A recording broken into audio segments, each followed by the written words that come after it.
How's it, guys? My name is Roy Gous. I'm chairman of the FERROCSA club. Just a quick introduction as to my background, where I came from, what I did to get me to this point. So my dad has always been involved with classic Fords from the 60s and 70s, even going into the 80s. And the Ford Escort was a car that always just stuck with you. As a result, that love has rubbed off on me, and I basically purchased my first Escort in 2004, which was a 1600 Sport, and 2 years later I managed to get an RS 2000. The car's been with me ever since then, and it probably will stay with me forever and a day. So from young age, always driving around with Dad to car meets, various things back in the day, and then obviously growing up, becoming more in the teenager phase, going to high school, learning more about motor mechanics and that sort of thing. The passion was just there to work on the cars, since that was something that my dad did, and I actually ended up helping him out quite a lot with various things that he needed to get done over the years with his cars and so forth. Even helped him to build one of his Escorts. And yeah, I guess from 2006 onwards, it was a question of just reliving the past, enjoying the car for what it was. Met up with a school friend. Back then we used to have West Bank Raceway, in the south of Joburg, and me and a friend sat and watched racing, and I pitched the idea that perhaps one day I should think about starting a club. So it was a bit of a joke. We spoke about it a bit, and actually from that point on it was a trigger. I started attending old car meets and car shows. That's where I made my introduction to the piston ring. So throughout 2006, I would attend shows with my cars, and I systematically started getting friends and people with older Fords and classic cars to join in onto the passion.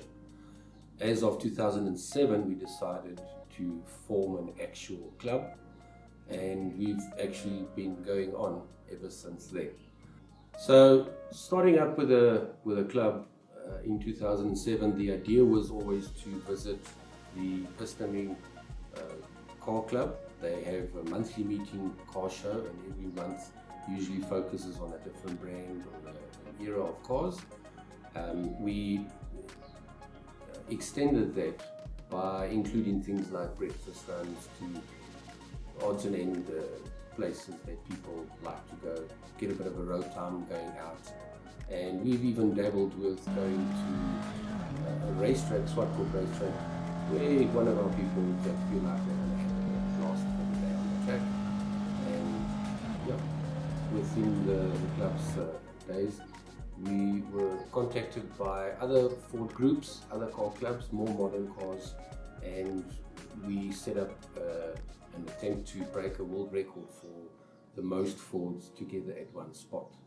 We managed to break that record, which stood for about 10 years, and it was most definitely one of our highs. It was a nice long drive out for everybody. We camped over, build a camaraderie between the friends. So the generation gap of people owning Fords was actually quite nice to see, especially from an enthusiast point of view, and also people with their kids, which have since then taken that passion on and purchased their own Fords as well as time has gone by. So we strive to get the people to have the love for the classic and be part of something greater.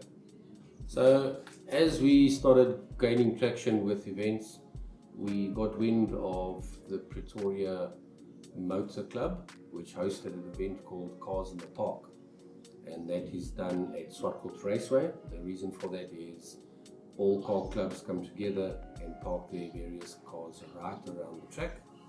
It's a very nice full day event where you get to walk the whole track and get to see in excess of 3,000 to 3,500 cars being exhibited.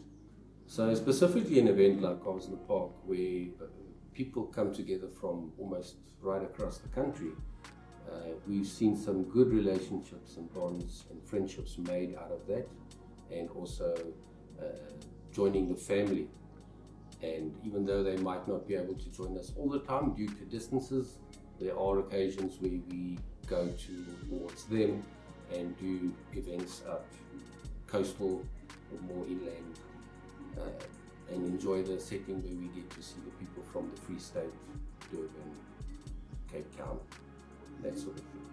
Gaining traction from the Pretoria Cars in the Park, we then started setting our sights to do the Pietermaritzburg Cars in the Park event, which we've done almost religiously since 2011, with the exception of a year or two in between where we might have skipped. We, in general, will get about 15 to 20 odd people that join in. We hook it up for the weekend, drive down, have a nice KF session, and get ready for the show. Obviously, once the show's done, then we systematically make our way back. So from that also, meeting up with a lot of new people, faces, getting the word out, and it's been a real nice thing to do.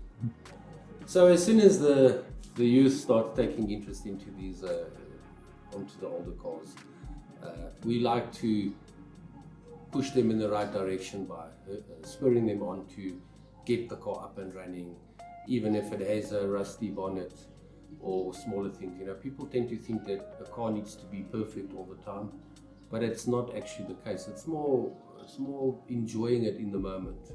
And it's so nice to actually see a youngster start up with a car, and within a couple of months of him visiting you on a monthly basis at shows, you see the improvement. It could be a small thing like maybe recovering a seat or replacing a windscreen. And then, I mean, we even have cars that are patina, just period age correct. You know, they don't always need to be painted. I mean, in the ideal world, we all want a nice, shiny and clean car and so forth. But for the younger generation that has a tight budget to work with, it's nice to see these advancements made. You know, they tend to ask for a lot of odd little spares and things like that, which we end up helping out, because that's essentially what we are all about. We need to keep these legends going and alive. So, look, in a nutshell, you know, we kind of covered where we are, who we are. There's obviously so much more that can come out, and what we're planning on doing is doing shorter interviews and talking about little specific events in people's lives, going to see some of our members, actually doing an interview with them as well, and they can give us a bit of a breakdown or how they got into these cars, and even what cars they have at the moment. So there's lots of stories that's going to come out there. I'm sure we'll all enjoy seeing that. But and as for me as well, we'll get to see a little bit more about my yellow beast, and then we can delve into some of the details and specs and things like that. So please stay tuned. Please don't forget to like, share and subscribe. We look forward to your comments and questions and queries, and we'll catch you soon.